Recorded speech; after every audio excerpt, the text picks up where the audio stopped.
বর্তমানে বাংলাদেশের ভিতরে রাসেস ভাইপার নামের একটা সাপ বিভিন্ন জায়গায় ছড়িয়ে পড়েছে।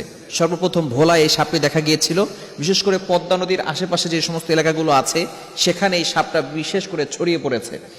বিভিন্নভাবে জানা গিয়েছে এই সাপ কিন্তু প্রায় 20 থেকে 40টা থেকে 80টা পর্যন্ত বাচ্চা দিয়ে থাকে, তার বংশবিস্তার খুব বেশি করছে এবং সেটা পৃথিবীর ভিতরে অন্যতম একটা বিষাক্ত প্রাণী, বিষাক্ত একটি সাপ, যেটা কোনো মানুষকে যদি কামড় দেয় তাহলে কিন্তু সে বাঁচে একেবারে খুব অল্প সময় এবং বুঝতেও পারে না যে সে অনেক ক্ষতির ভিতরে চলে যাচ্ছে।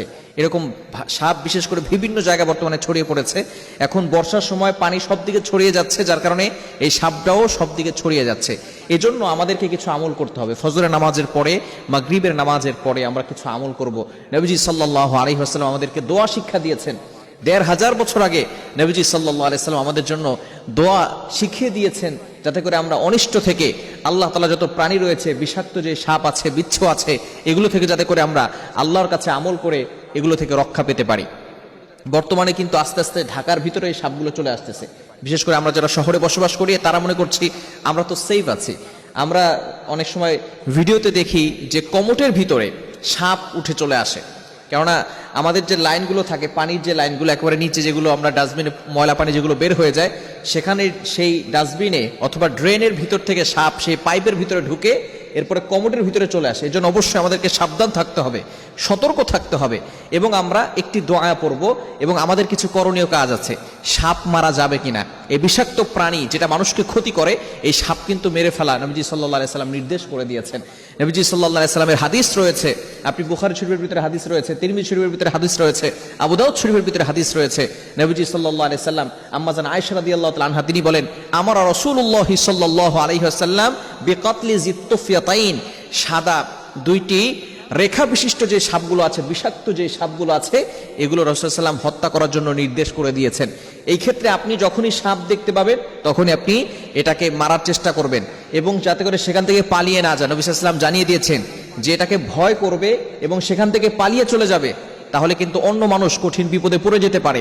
এই জন্য রাসূল সাল্লাল্লাহু আলাইহি ওয়াসাল্লাম বলে দিয়েছেন সে আমাদের দলের অন্তর্ভুক্ত নয়। এই জন্য এই ধরনের বিষাক্ত প্রাণীগুলো মারা যাবে। কোনো প্রাণী কিন্তু মারা যায় না, তবে যেটা বিষাক্ত প্রাণী মানুষের ক্ষতি করতে পারে এগুলো কিন্তু মারা যাবে।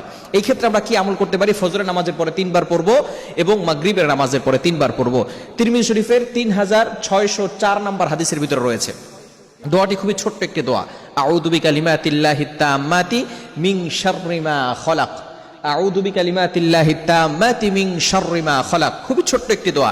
আপনি আল্লাহর কাছে আশ্রয় প্রার্থনা করছেন, আল্লাহর যত সৃষ্টি রয়েছে সকল সৃষ্টির ভিতরে যেগুলো থেকে মানুষকে ক্ষতি করে, এমন সকল ক্ষতি থেকে আপনি আল্লাহর কাছে আশ্রয় প্রার্থনা করছেন। ফজরের নামাজের পরে 3 বার পড়বেন, মাগরিবের নামাজের পরে 3 বার পড়বেন।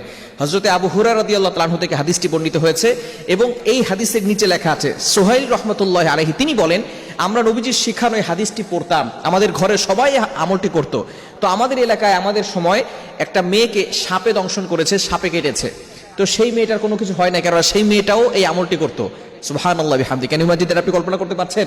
আল্লাহ পাক রব্বুল আলামিন চাইলে মানুষকে হেফাজত করতে পারেন, আল্লাহ পাক রব্বুল আলামিন সকল অনিষ্ট থেকে তাকে বাঁচাতে পারেন। এজন্য অবশ্যই আমরা এই সময় প্রত্যেক দিন ফজরের নামাজের পরে, মাগরিবের নামাজের পরে এই দোয়াটি 3 বার করে পড়ব। বাচ্চাদেরকে শিখিয়ে দিব, যারা পড়তে পারে না তাদেরকে পড়ে ফু দিয়ে দিব, আউযু বিকালিমাতিল্লাহিত তাম্মাতি মিন শাররি মা খালাক, এটা পড়ে ফু দিয়ে দিব। শুধু তাই না, আমরা সতর্ক থাকবো, যে যেখানেই থাকি না কেন একটু সতর্কভাবে চলাফেরা করার চেষ্টা করব এবং ঘরের ভিতরেও ঢোকার সময় আমরা চোখ কান খোলা রাখবো, টয়লেটে প্রবেশ করার সময় চোখ কান খোলা রাখবো, সেখানে দেখে এরপরে আমরা সবকিছু সব জায়গায় করার চেষ্টা করবো। কারণ সতর্ক থাকা এটাও কিন্তু রাসূলুল্লাহ সাল্লাল্লাহু আলাইহি ওয়াসাল্লামের অন্যতম একটি সুন্নাহ। এজন্য আমরা সতর্ক থাকবো এবং এই ধরনের বিষাক্ত সাপ যেখানেই পাবো সেখানে আমরা রাসূল সাল্লাল্লাহু আলাইহি ওয়াসাল্লামের আদেশ অনুযায়ী তাদেরকে, যাতে করে মানুষ এর অনিষ্ট থেকে বাঁচতে পারে, তাদেরকে আমরা দুনিয়া থেকে বিদায় করতে পারবো। এটা রাসূল সাল্লাল্লাহু আলাইহি ওয়াসাল্লামের সুন্নাহ। এজন্য আমরা সকলে এই কয়দিন অবশ্যই আমরা সতর্ক থাকব এবং যেহেতু তারা বংশ বিস্তার করছে, বিভিন্ন জায়গায় ছড়িয়ে পড়তেছে, আমরা অবশ্যই তাদেরকে আঘাত করব এবং আমরা সতর্ক থেকে এমনগুলো করার চেষ্টা করবো। আল্লাহ তাআলা আমাদের সকলকে এই আমলটি করার তৌফিক দান করেন।